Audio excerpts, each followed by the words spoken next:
रही बात इसकी कि मैंने जैसा कहा कि ये अभी प्राथमिक रुझान है, शायद और रिजल्ट बदले।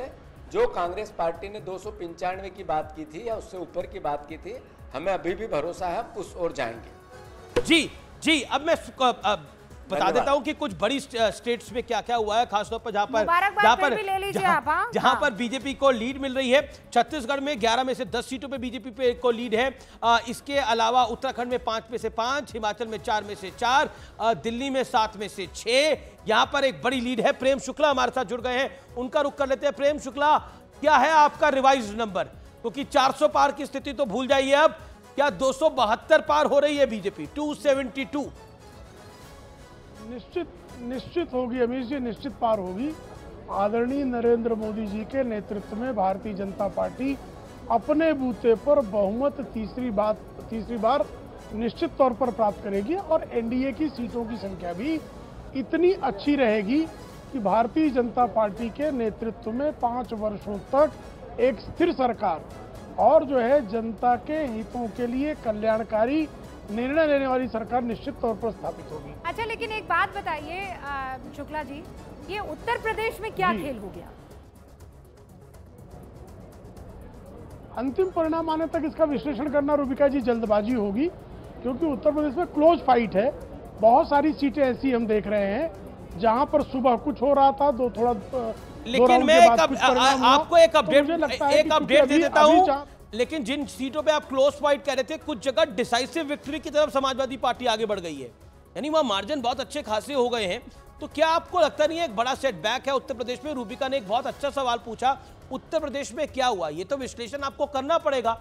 आप वहां पर अगर 60 सीटें 50 सीटें नहीं जीत रहे हैं, आपका नंबर वहां सपा से भी कम आ रहा है, तो ये बहुत बड़ा सेटबैक है। देखिए, क्या राजपूत नाराज की बिल्कुल सपा से कम संविधान को खतरे में पहुंचा देने वाला जो नैरेटिव था, आप लोग जो आरक्षण को खत्म कर देंगे, ये जो नैरेटिव था, ये नैरेटिव बहुत बढ़िया से घर कर गया। आप ये मान लीजिए आप उसे तोड़ नहीं पाए। रूबिका जी, इतनी जल्दबाजी एंकर्स को हो सकती है, लेकिन किसी राजनीतिक कार्यकर्ता को अंतिम परिणाम आने तक किसी भी प्रकार का विश्लेषण करना, उसका विश्लेषण गलत होगा। अभी 3-3.5 लाख वोटों की काउंटिंग हुई है। 8.5 लाख से लेकर 11-12 लाख वोट तक जो है अधिकांश सीटों पर मतदान हुआ है। ऐसे में आप 30% 40% की मतगणना पर किसी निश्चय पर पहुंच जाएं तो आप निश्चित तौर पर बड़े गणितज्ञ हो सकते हैं, लेकिन राजनीतिक कार्यकर्ता को अंतिम परिणाम आने तक किसी भी प्रकार के आपका अनुमान क्या है? आपका अनुमान क्या है? पहले तो 70 में से 75 मुझे पूरा 80 में से 75 70 कही जा रही थी, अब आपका अनुमान क्या है? उत्तर प्रदेश में आपका अनुमान क्या है? लेटेस्ट आंकड़ा एनडीए 38 और इंडिया 41 41। हम 64 का आंकड़ा निश्चित तौर पर फिर से पार करेंगे। उत्तर प्रदेश में अधिकांश सीटों पर जो बढ़त का आंकड़ा है अभी तक दिख रहा है, वो 10 से 20 हजार के बीच में है। क्योंकि मैं इलेक्शन कमीशन के साइट पर जाकर लगातार देखिए हमारे पास भी काउंटिंग सेंटर से नंबर आ रहे हैं सर। 2-2.5 लाख की मतगणना। प्रेम शुक्ला, काउंटिंग सेंटर से नंबर आ रहे हैं। देखिए, अगर कोई बड़ी स्विंग स्टेट है इंडिया अलायंस के लिए तो वो उत्तर प्रदेश है। वहां पर उनकी 30-32 सीटें अगर प्लस आ रही है, वही पूरे फैक्टर को, वही पूरे चुनाव को बदल रहा है। उत्तर प्रदेश ने बीजेपी को लेट डाउन करा है। अगर आप इस चुनाव का एक बड़ा फैक्टर मानेंगे, मैं किसी स्टेट को नहीं मानता, इवन नॉट राजस्थान, उत्तर प्रदेश ने बीजेपी की लुटिया को डुबोया है, खास तौर पर बहुमत वाली को। अगर यही नंबर्स हमें रिजल्ट्स में तब्दील होते हुए दिखते हैं। रूबिका। प्रेम शुक्ला जी, आप कह रहे हैं आकलन अभी नहीं करेंगे, इतना आपको हक दिया जाता है कि आप आकलन जो है वो बाद में करें। अभी 293 पर आप लोग हैं, एनडीए उस फिगर को 272 को क्रॉस कर गया है, लेकिन बीजेपी पूर्ण बहुमत अपने दम पर अभी नहीं ला पाई है। इस बात को आप मान लीजिए।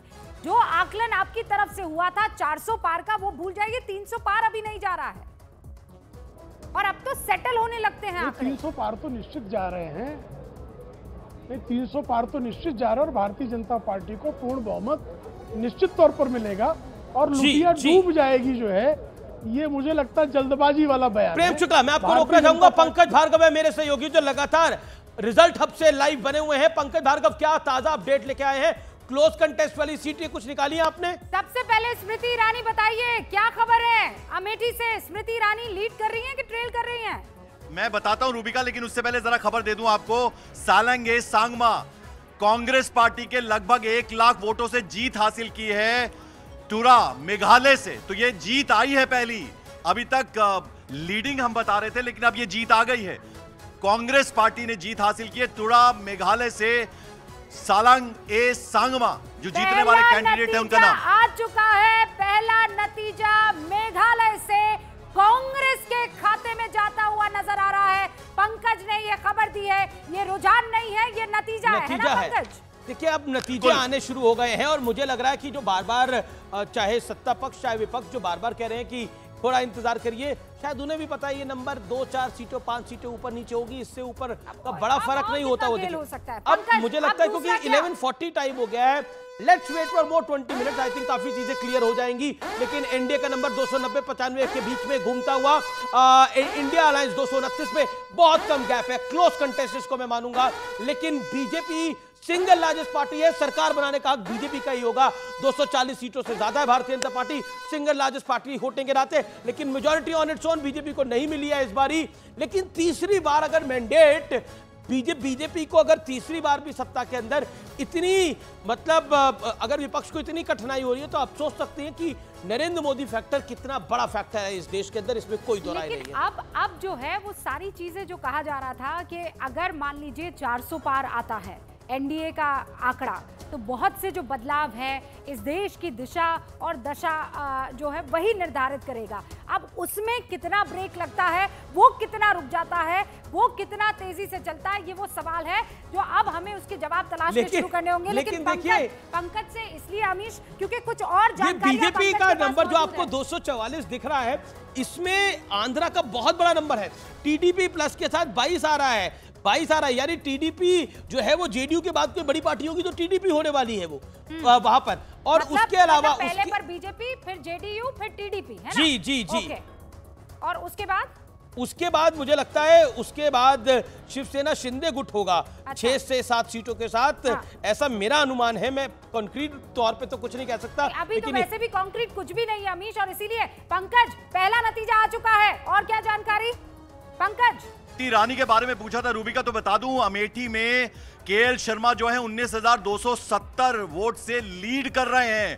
तो 19,270 से लीड कर रहे हैं केएल शर्मा, जो कि कांग्रेस कैंडिडेट है स्मृति ईरानी के सामने। तो स्मृति ईरानी ट्रेल कर रही हैं। संजीव बालियान मुजफ्फरनगर से 14,932 वोटों से ट्रेल कर रहे हैं। धर्मेंद्र यादव और निरोवा के बीच जो मुकाबला है उसके बारे में अभी इंफॉर्मेशन ये है कि यहां आगे पीछे का खेल चल रहा है। रामपुर से समाजवादी पार्टी के जो कैंडिडेट है नदवी 10,000 वोटों से अभी लीड कर रहे हैं। और महेंद्रनाथ पांडे जो हैं वो 915 वोटों से अब आगे हो गए हैं। अखिलेश यादव और डिंपल यादव बड़ी आसानी से बहुत ज्यादा दिखाई दे रहे हैं। 52,000 और 58,000 महाराष्ट्र में एनडीए को बहुत बड़ा नुकसान हो रहा है। 19 पर एनडीए और इंडिया अलायंस 28 पर, यानी कुल मिलाकर महाराष्ट्र और उत्तर प्रदेश ने कहानी को बदल दिया है। हमारे साथ लगातार सत्यप्रकाश मिश्रा हैं, हमारे साथ विवेक श्रीवास्तव है, हमारे साथ बीजेपी के नेता प्रेम शुक्ला लगातार बने हुए हैं।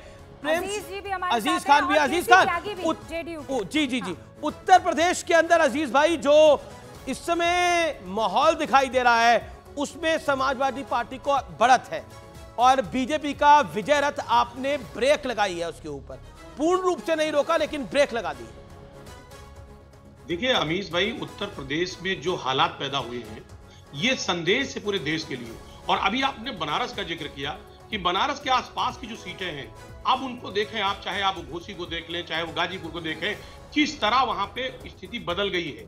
इससे ये कहीं ना कहीं अंदाजा लगता है कि माननीय प्रधानमंत्री महोदय जिस सीट से लड़ रहे हैं उसके आसपास अगर सीटें बहुत डाउन हो रही हैं, वहां पर हारने के कगार पर हैं, चीजें बहुत पीछे जा रही हैं, तो आप नीतियों को समझ सकते हैं कि पूरे देश में लोगों ने कैसे नकारा होगा। पहले बता दें जनता को, अभी प्रधानमंत्री नरेंद्र मोदी, आप बनारस का जिक्र कर रहे थे, 71,000 वोटों से इस वक्त आगे चल रहे हैं। काफी बड़ी लीड है ये, काफी बड़ी लीड है। कम राउंड हुए हैं, काफी डोमिनेटिंग लीड है प्राइम मिनिस्टर नरेंद्र मोदी की देखना यह है एक्सपेक्टेड कि लाइंस पे। पिछला जो रिकॉर्ड है वो तोड़ते हैं प्रधानमंत्री नरेंद्र मोदी, क्योंकि अभी शुरुआती ये राउंड की जो काउंटिंग है उसमें लीड है 71,000 वोटों की। और इस बीच आपको बता दें कि पश्चिम बंगाल के बांकुरा जिले में बिशनपुर इलाके में जो एक मतगणना केंद्र है वहां पर बीजेपी और टीएमसी के कार्यकर्ताओं के बीच में जमकर झड़प हो रही है। वहां उत्तर प्रदेश के मुरादाबाद देखिए एक और बड़ी अपडेट है, निशिकांत दुबे समाजवादी पार्टी की जो प्रत्याशी हैं वो बहुत आगे लीड ले चुकी हैं। निशिकांत दुबे अपनी सीट पे पीछे चल रहे हैं। इस समय की बड़ी खबर, निशिकांत दुबे ट्रेल कर रहे हैं। कई पूर्व सीएम अपनी सीट पर। केसी त्यागी हमारे साथ हैं। केसी त्यागी का रुख कर सकते हैं। केसी त्यागी, क्या कांग्रेस को उम्मीद है कि इस बार उनकी सरकार दोबारा बन जाएगी? 10 साल बाद सत्ता में वो फिर वापस आ जाएगी, उनको ऐसी उम्मीद दिखाई दे रही है। हालांकि एनडीए का नंबर काफी ज्यादा है उनसे, लेकिन फिर भी क्या कहना चाहते हैं आप? देखिए एक तो अमीश जी, मैं लंबे समय तक समाजवादी आंदोलन में रहा और मुझको मुलायम सिंह जी के साथ भी काम करने का मौका मिला है। आप भी और रूबिका जी उत्तर प्रदेश के बारे में जानना चाहते थे। आप याद कीजिए 2009 में भी 36 सीटों पर समाजवादी पार्टी जीती, उसके बराबर का ही ये आंकड़ा है। और वीपी सिंह जी कहते थे कि चुनाव जीतना है तो बूथ केमिस्ट्री ठीक रखिए। काफ़ी दिनों के बाद समाजवादी पार्टी की जो बूथ केमिस्ट्री है वो परफेक्ट हुई है। इस बार एमवाई नहीं था, मुस्लिम सीटें भी कम हुई और यादव सीटें भी कम हुई। यादवों से दुगनी कुर्मी सीटें हुई और नॉन यादव नॉन कुर्मी जो बैकवर्ड हैं कांग्रेस। केसी त्यागी साहब देखिए, ये खबर आ गई है नीतीश बाबू से और टीडीपी से बात करेगी। और मेरी जानकारी ये है कि नीतीश से संपर्क में है कांग्रेस। टीडीपी के साथ भी संपर्क साधा गया है और टीडीपी से बात करने के लिए